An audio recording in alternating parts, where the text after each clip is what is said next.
Welcome to the MS&Me Radio Network, a division of the Multiple Sclerosis Global Support Network. The following program broadcast is an original creation by the broadcast entity. Discussion within the following broadcast should be used for informational purposes only and is not a substitute for professional medical advice or consultation. Before considering application of any broadcast content in the following program, please consult your healthcare provider. If you feel you are having a medical emergency, please contact your local health services for immediate assistance. MS&Me Media and the Multiple Sclerosis Global Support Network do not guarantee or warrant the accuracy of information in the broadcast to follow. The Multiple Sclerosis Global Support Network provisions broadcast services to program hosts. Information discussed in the broadcast does not necessarily reflect the views, opinions, or goals of the network and are solely those of the show broadcast host. Should you wish to host a broadcast, please visit our website at msmemedia.com and submit a request to become a program host. We thank you for listening to the MS&Me Radio Network. Enjoy the show. Good morning, good afternoon, and good evening. Welcome to my first show. My name is Anisha, otherwise known as MS Veteran. That is a twofold name for me. I am a veteran of the United States Army, and I am also a veteran to multiple sclerosis. I want to thank you all for tuning in to my first show, and I would also like to thank MS&Me Radio for this amazing opportunity to share with you all a little bit about the journey that some walk with multiple sclerosis. Again, thank you guys so much for tuning in. And over the weeks, we'll kind of build up to the journey, what it seems like, how tough it is. We aren't the only ones who have MS. Our caregivers, our family members, our loved ones, they also have it too. Although a lot of people fail to realize how complicated this disease is, there's just so many moving parts and pieces to it. So as we build with the show, and hopefully you guys will continue to stay with me on this lovely journey, kind of like a little deployment, okay? We'll go on a little MS deployment. You guys will take a look and see some things that are probably similar to your case as I walk you guys through mine, okay? A little bit about myself again. My name is Anisha. I would like to tell you guys that I am 21 years old with a few years of shipping and handling. I'm a mom of 3. I have a son and 2 daughters. I'm also a grandma. I'm known by my grandchildren as Chocolate Nams. So if anybody ever wants to refer to me as Chocolate Nams, that's cool too. What a cool thing to be a grandma. And that actually is something that fuels me to work and help people understand multiple sclerosis and know that you can still live with it. You can still be who you are. MS does not define you. It does not say at that point that your life is over, that you're just MS now. No, what it is that you're still going to be you, and you're just going to learn how to live with multiple sclerosis, okay? Again, I am a veteran. I'm a mom of 3. I'm a grandma. I'm a person who loves CrossFit. I love to work out. I love to eat right. I'm just a big fan of that whole thing. Many years ago, when I joined the military, it was pretty interesting. I was very young. I was 17 years old when I joined the military, and when I was receiving shots and things like that, you know, I kind of started to realize, like, wow, it's just weird. My feet go numb, my hands go numb, and I can't figure out what is going on with me. So then we kind of progressed, you know, kind of through to the years as things went on. And I began to realize that it had become a new normal almost. I always had things that hurt. I could not figure out why I hurt, but I was always told to suck it up and drive on. And now, that's something that we absolutely don't like to hear when people want to say, "Oh, suck it up, buttercup." You kind of want to say, "Hey, if you could switch with me and have my body, you definitely, that would be the last thing that you would totally tell someone is to suck it up, buttercup." Because this is honestly something that it's hard to figure out how to just suck it up, okay? Because it's such a difficult thing to live with. Um, Moving forward just a little bit with this journey, even talking to doctors and telling them what all was going wrong with me, the numbness, the tingling, and the weird sensations of feeling like I was being shocked. Like a bolt of lightning would just come through and hit me in the butt, and I couldn't figure out why. Or sometimes it would go clear down to my feet. I was constantly being diagnosed with shin splints, stress fractures. I remember one time I was at work, and this was after I had gotten off active duty, and I went to work for the Department of Defense for a while, and my foot just extremely started to burn. It was like the worst burn I've ever felt in my life. It was almost like someone had a blowtorch to my toes, okay? So silly me, okay, I go to one of my coworkers, and I was wearing like a pair of wedge sandals sort of thing. So I pick up my foot. I'm like, "Oh my gosh, do you see something on my foot?" Just literally picked it right up in her face. It was so funny. I feel so bad about it, but we laughed about it to this day. And, she's like, there's like a knot there. So my boss that I worked for at that time, she said to me, "You know what? I want you to go, I'm going to call over to the clinic next door, and I want you to go over there and talk to them."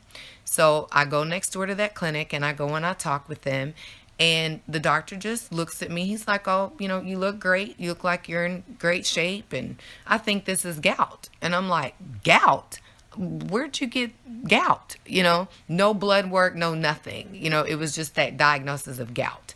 So I was literally like, "Okay, this is kind of weird. I'm not so sure that I think this is gout, because there's a lot of things I don't do or eat, that would put me in that gout kind of category, so to speak. And no one in my family really has that either. So I just went ahead and I'm like, "Okay." So he gives me some medicine, and I'm just like, "You know what? I'll take it. I guess I'm not quite sure what to do here." But, we went on with this whole gout course, and come to find out, of course, that was not what it was. Okay. So we continue on, and I'm having more and more pain. My neck, I was in the most excruciating pain I think that I've ever felt in my life. From my neck, the top of my head, my hair hurt. I mean, don't get me wrong, I can be a little bit of a diva, and I'll go and sit to look pretty and have my hair pulled on and everything else so that I can look good. But that's one thing. This pain was where my hair even hurt, if that even makes sense to anybody. The pain was just that bad. So they sent me to a hand specialist. So when I go and I see this hand specialist, she then says to me, "You know what? You are what I call a complicated case." And I looked at her and I said, "Well, what do you mean?" And she said, "I know that's not what you want to hear, because I know that you're looking for answers. But what I can tell you is that they sent you here thinking that you have carpal tunnel. You do not have carpal tunnel. That's not what this is." And I said, "Yes, ma'am. Okay." And then she said to me, "But I'm going to send you to a doctor who specializes in sports medicine. I'm going to have him take a look at you, and then we're going to go from there." So I said, "Okay, that's fair." Okay. So she gave me her phone number and everything, and told me she would be setting everything up. So then about 3 weeks later, I got the phone call from the sports medicine physician. And then I go in, and he tells me, "Okay, so I'm going to do this nerve conduction study, and it's a test, and it's going to tell me, what's going on with your nerves and how things are firing, and, all that great and good stuff." And I'm like, "Okay." So I asked him, "Is this test going to be painful?" He looks at me and he's, "Nah, a little bit, might be a little bit uncomfortable." And I'm like, "Okay, fine. That's fair." So we're going through this, And he does the test. And when he gets done, I looked at him and I said, "Did I pass?" He laughed, okay? And I laughed too. And he goes, "Actually, no, you didn't." And I was like, "What? I didn't?" And I'm like, "Okay, well, where did I fail?" So then he looks at me and he said, "I want you to stand up for me." So I stood up. And whenever I stood up, he turned me around. He had me raise up my hair. He looked at the back of my neck. And he said, "Sweetheart, your neck has taken an S shape. How long has it been this way?" I said, "I don't know, sir. I have no idea. Like, I cannot tell you how long it has been this way. I just know that I'm living with pain." He asked me, "Where is your pain?" I looked at him and I said, "Sir, my pain is all over my body. It is absolutely everywhere. And it is bad." And he said, "Do you take any pain medication or anything like that for it?" And I told him, "No, sir, I don't, because I don't want to end up masking something by taking pain medication. And then you guys aren't going to be able to figure out what is wrong with me. So, no, I don't take any pain medicine." So then he said to me, "You know what?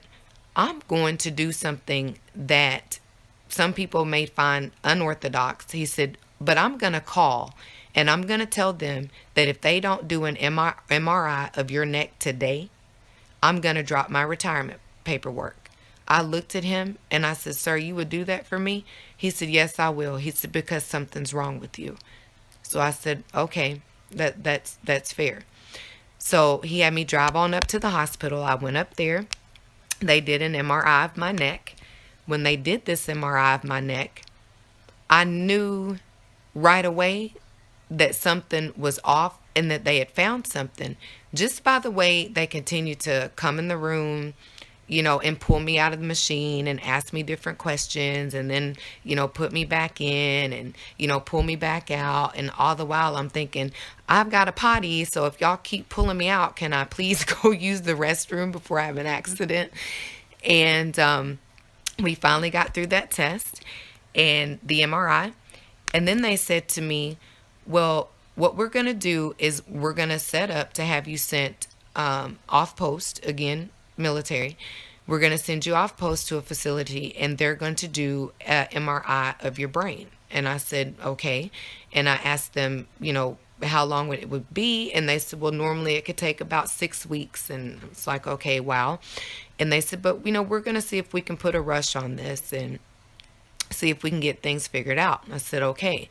So as we're, going along, things start going through your mind because you're thinking, well, what is this? But at the same time, you're thinking, I've been living with something for so long, but I don't know what the something is that I've been fighting. And I've been fighting the something for so many years, but it has no name. And I'm just trying to continue to stay strong and be positive because at that time my kids were younger. Okay. And I wanted to make sure that I never just shied away in spite. Because given that they say that, certain things could be hereditary, and I knew that, my dad was a diabetic, which I knew that it wasn't that because they had ran tests for that. Hypertension runs in my family. I have a sister that passed away from sickle cell anemia. I've got, other family members that have, other things that are wrong with them. So, just kind of, trying to go through the testing and, talk to other family members to try to figure out, is there anything going on or that has went on in the family that was dealing with someone's brain, or, what happened that caused me to wake up one day and I couldn't see. I could not see. Can somebody please explain to me why this has happened? Because I knew the answer of you must have pinched a nerve. I knew that wasn't the right answer. And everything that worked for me when things went wrong, whenever they gave me steroids, it would always tend to iron things out. Okay. So I always knew that it was something that steroids worked on, but I just didn't know what. So as I'm going along and I'm talking to, my friends and, my family and all that. And I started to think that I was crazy. Being a female, um, a, a lot of doctors, the first thing that they want to say, not all, but there's some, they'll ask you the question, do you have kids? What's going on in your life? And are your kids, do they stress you out? Are you dealing with stress from that? And of course, we all deal with stress whenever we have kids, right? Our kids can all drive us up a wall, which, boy, I tell you, I miss having, young ones and little ones around. I really do, because it was fun. And I knew that what was going on with me, that it wasn't depression from anything, even though I had doctors tell me, here, take this will help. I believe it is that you're depressed, and this pain that you're feeling is because you're depressed, and all of these symptoms that you're feeling are because you're depressed, even though some of which would tell me that they did not know, or that they had never heard of the feelings and sensations that I was telling them that I was having and experiencing. So many of them, I know, just honestly just felt like I was absolutely crazy. And I honestly, at some points, started to think that I was myself, because I thought, there's no answer for this. And maybe I am crazy. Maybe it is all in my head. Maybe it is that, it's gout. Maybe I am depressed and I just don't know it. Maybe because I laugh all the time and I'm a happy person, and maybe I just don't realize that I'm depressed. I honestly began to think that that was the answer. Okay. To this day, I am still thankful for that doctor that was willing to say, if they don't do this test, I'm going to drop my retirement packet. Because of him getting that ball rolling, that is how it was finally discovered that I have multiple sclerosis, and that I also had it very bad. Okay. Once they found it, it was on my brain. I'd had optic neuritis, my cervical neck, my thoracic spine also had lesions as well. It was everywhere. Literally, one of the doctors, I had a doctor say to me, this whole thing is just in your head. And I honestly went back to that doctor and I said, you know what? You're right. It was all in my head. It's on my brain. It's on everywhere that I have myelin. This is where it's at. So you were absolutely correct.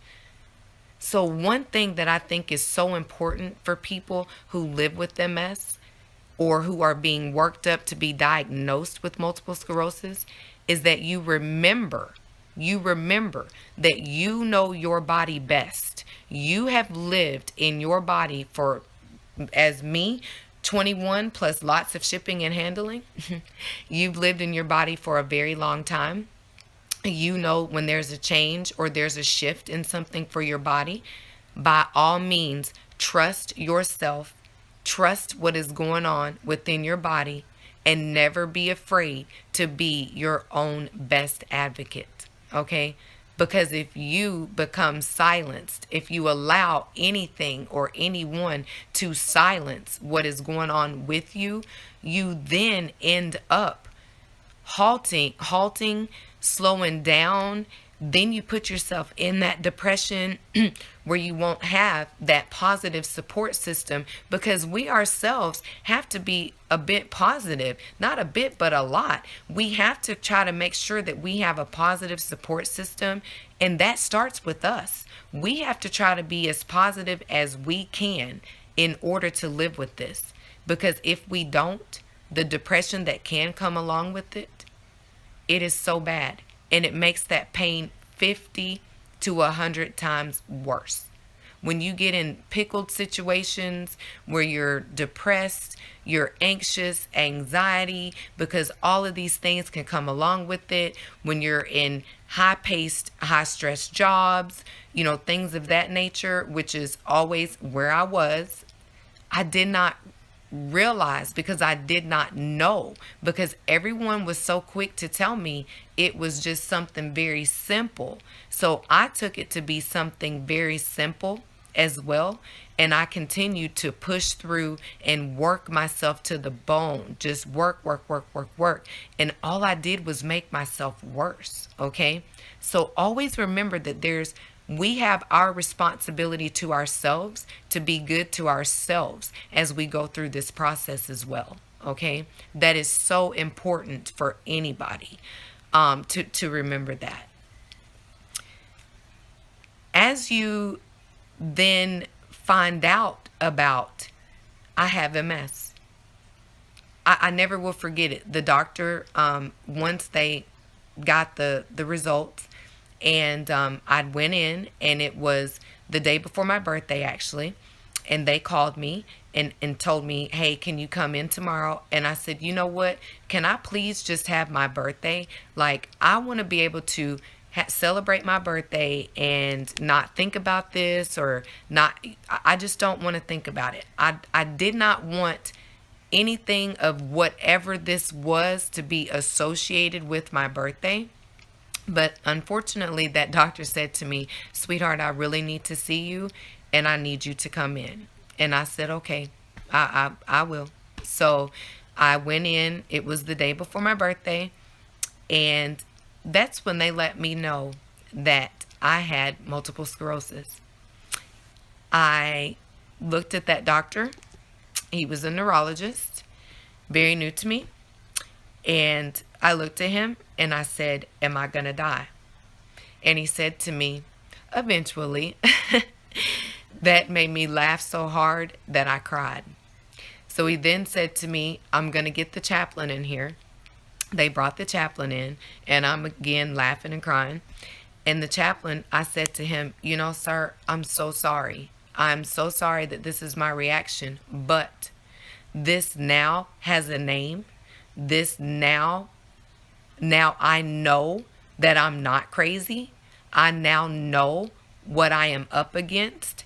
I now know what I need to learn, every piece of information that I possibly can about. I know now that I have multiple sclerosis, although I don't understand it.